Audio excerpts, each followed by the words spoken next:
The Santa Cult, A Contemporary Introduction to Hero Cult by C.B. Robertson. If you are like most people, you don't think of yourself as being in a cult. You might recognize a cult of personality around a certain celebrity, or more likely a certain life coach or motivational speaker. You might even begrudgingly accept that some brands have made cults of their customers. Harley-Davidson comes to mind. But in general, in our modern times, to be in a cult is to be quite literally drinking the Kool-Aid.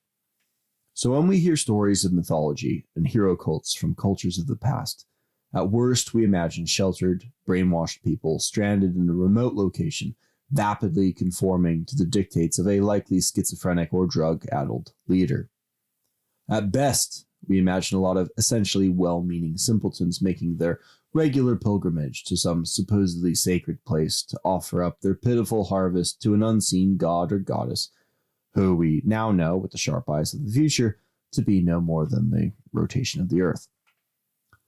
From our modern vantage point, where nearly all regional and provincial hero cults have been converted to consumer products, dethroned for their problematic pasts, or simply done away with like children's toys, it's hard to imagine why anyone would participate in a cult. Were they all just too dumb to know that their gods weren't real? Did they honestly believe that Thor and Krishna and Zeus were capital R real?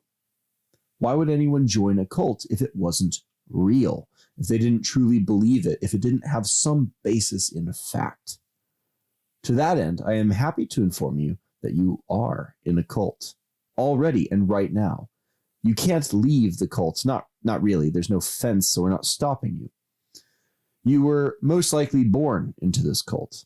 And though nearly every other incident of cult worship has been eradicated from your consciousness, one hero remains reigning supreme, the mythical, the magical Santa Claus.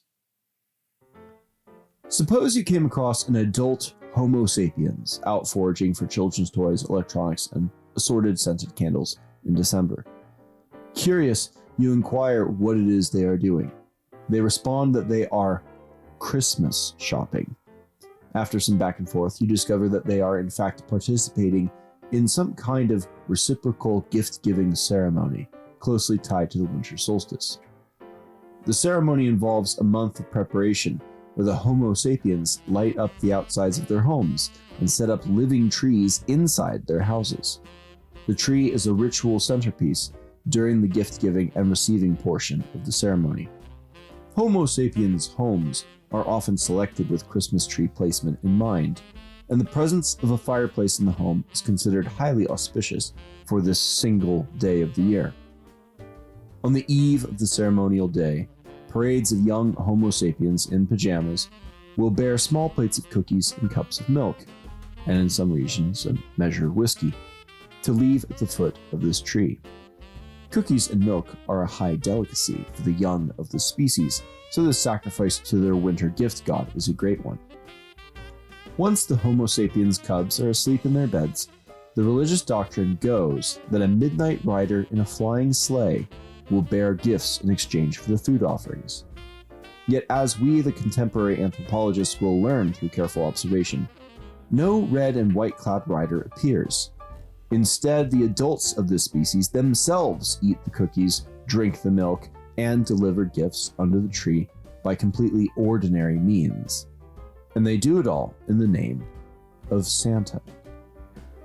Stepping back from the prototypical family unit, we find that Homo sapiens of all ages will buy gifts and append "from Santa" onto the gift.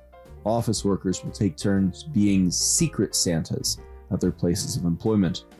In fact, nearly everyone in the Santa-speaking world participates in some way or another in the gift exchanging, the cookie baking, and the red and white costume wearing at this time of year. Truly, this is a cult of epic proportions. It is nearly ubiquitous. And yet, for all but the very youngest cult members, when asked, "Do you believe in Santa Claus?" the kind-hearted response would be, "Of course not." What an unusual species. In the Western world, we have grown accustomed to gods and heroes whose legitimacy is grounded in truth. But this turns out to be a tricky and caustic standard. The nature of truth is that there's always something more to uncover.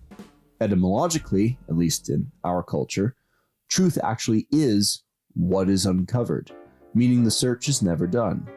This leads not only to disputes, but to muckraking, digging through the brackish stuff to find what others didn't so much miss, but weren't really looking for in the first place.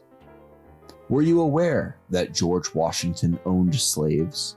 Did you know Martin Luther King was a cheating communist? Pick your hero, and we can find a truth that undercuts their worthiness as a hero, by whatever standard for idealization you might want to choose. Actually, with sufficient dedication to truth, a truly aspirational hero is not really possible. If you think you know an exception or two, you haven't thought it through hard enough. Everyone is either traumatized or is just a genetic freak of nature who wishes they could have been normal, or has some weird, dark, private life. Or we just don't know enough about them yet. And of course, this goes doubly for epistemically hidden entities, like gods. But what if truth isn't the only standard for legitimacy when we participate in hero cults or divine myths? What if truth isn't even the best standard? Perhaps a hint at an answer can be found by exploring our anthropological question: why does nobody, besides Reddit atheists, seem bothered by the questionable existence of Santa Claus around Christmas? Forgive the obvious question, but why do we care so much about truth in the first place? Sure, we don't want to believe in things that are wrong. We don't want to be manipulated.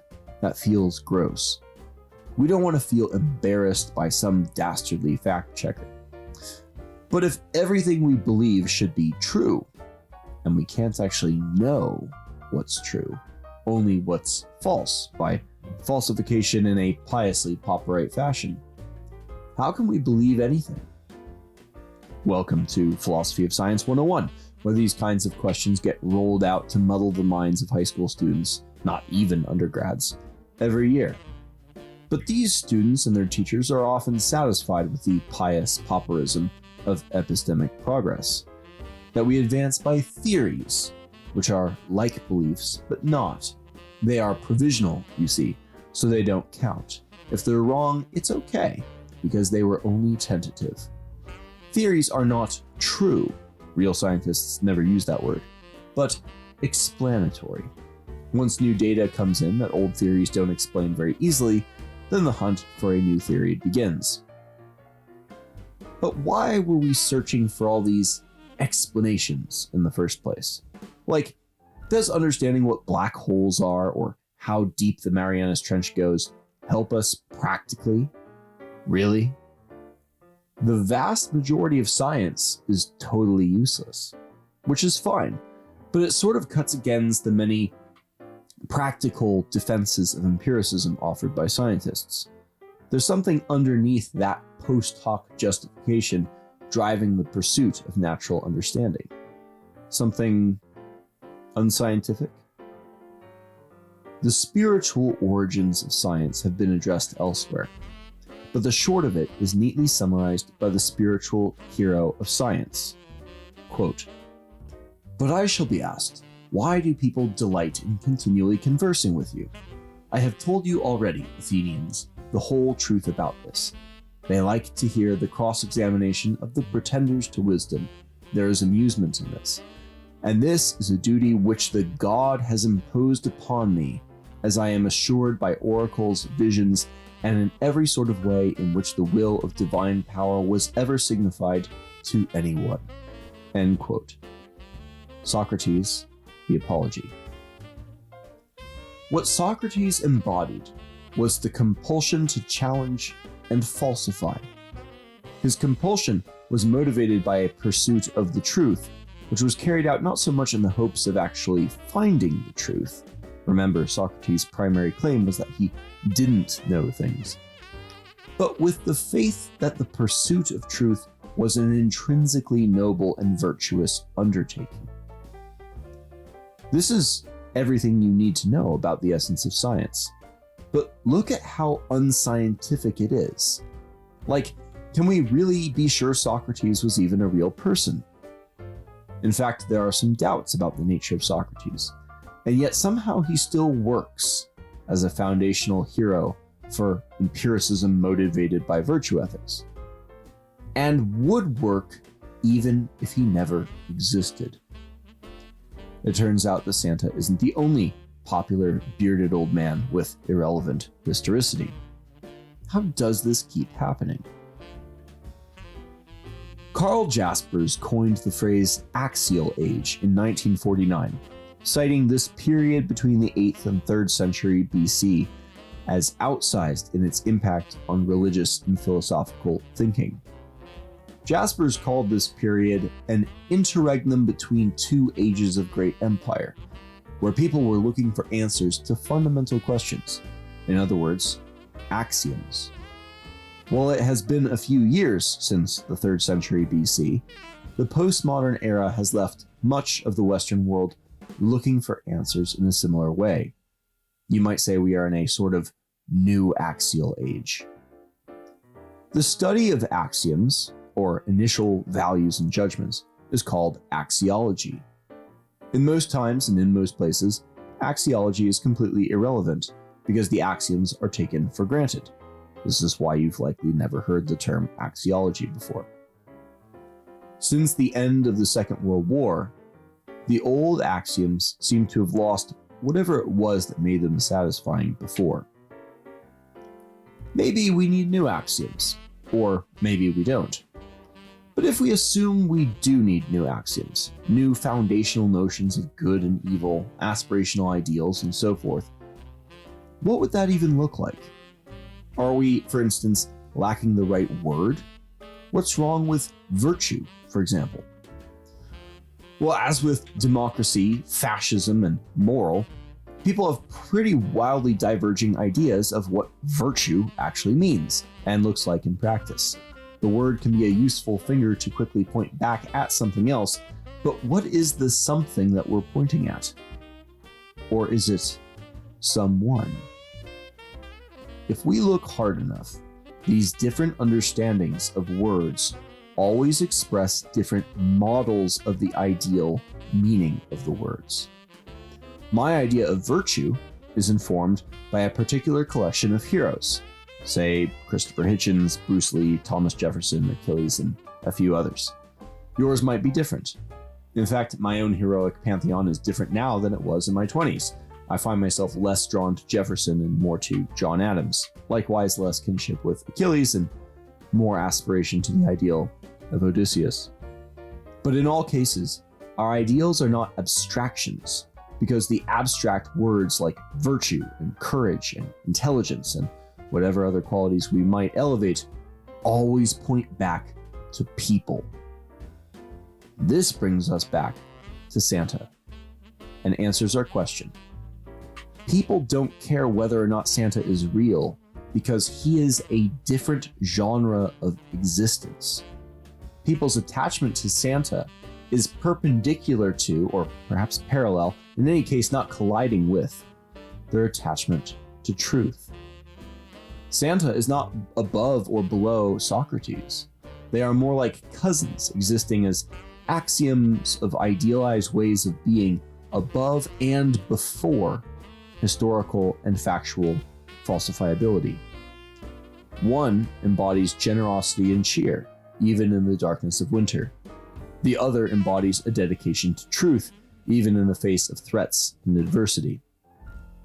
No one cares whether Santa is real, for the same reason that they don't care if Socrates is real, which also happens to be the reason why nobody cares that Gladiator, Braveheart, Troy, and 300 are not really historical. Conversely, imagine someone complaining about the plot, character development, or satisfactory conclusion of a history textbook.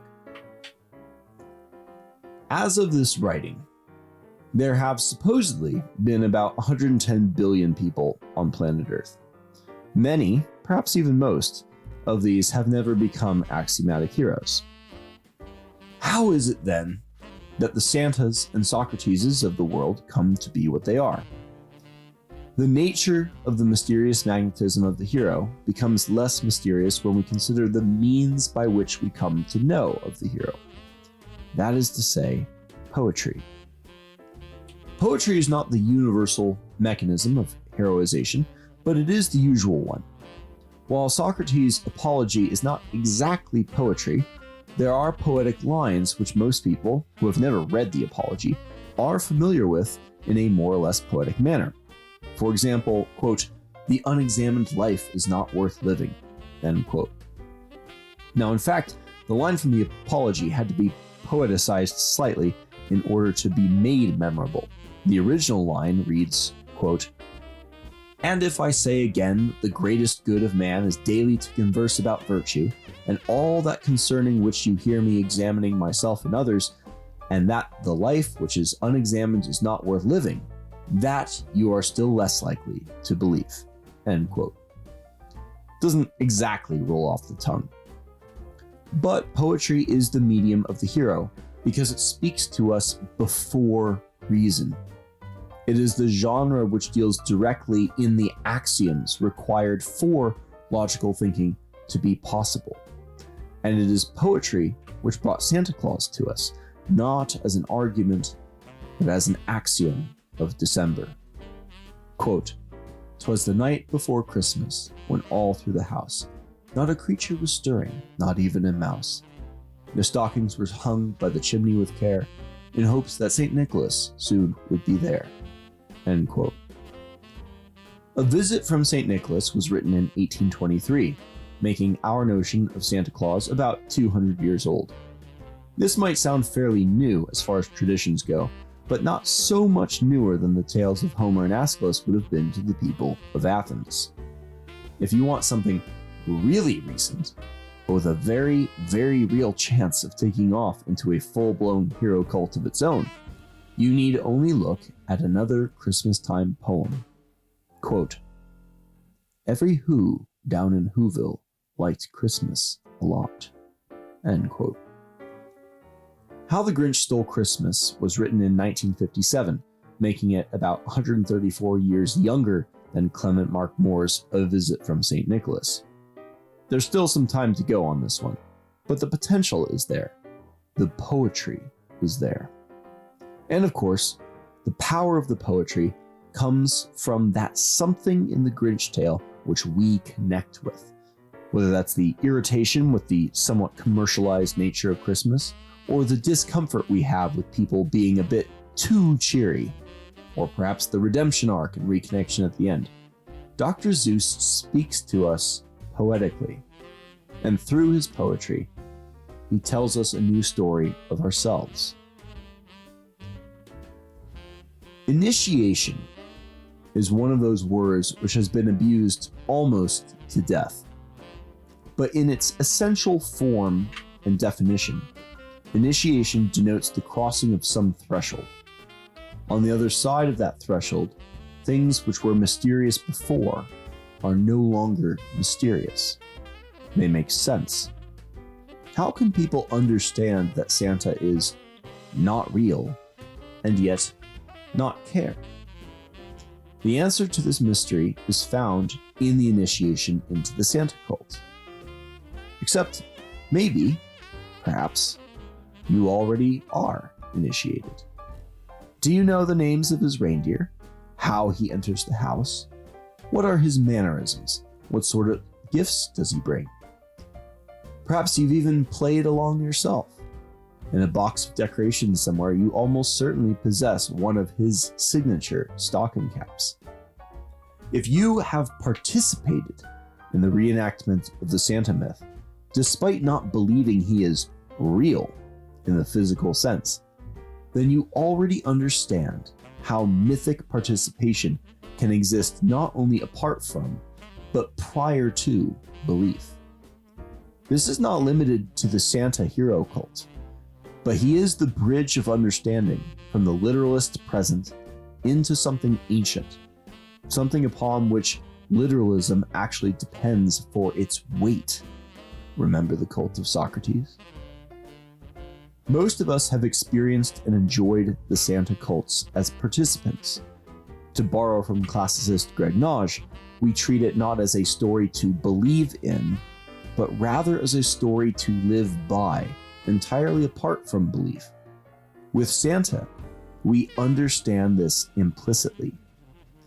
But if we can understand and appreciate the Santa cult not simply in itself, but as an exemplar of an anthropological kind, if we can turn this implicit belief explicit, then something truly magical happens. We open ourselves up to a dazzlingly vast world of human experience and ideals, of possibilities for being. And we might discover not only that this world is much larger, but is also closer to most of human history than our own empirically fussy age. By understanding different hero cults, we open up new avenues and back alleys of human connection and understanding. Now, this is not without risk. Needless to say, not all hero cults are good. The erasure of heroes of the last half century or so has undoubtedly cut down conflict to some difficult to measure degree, which was its purpose.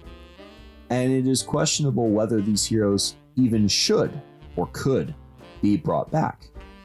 Heroic and deific necromancy is not for the amateur.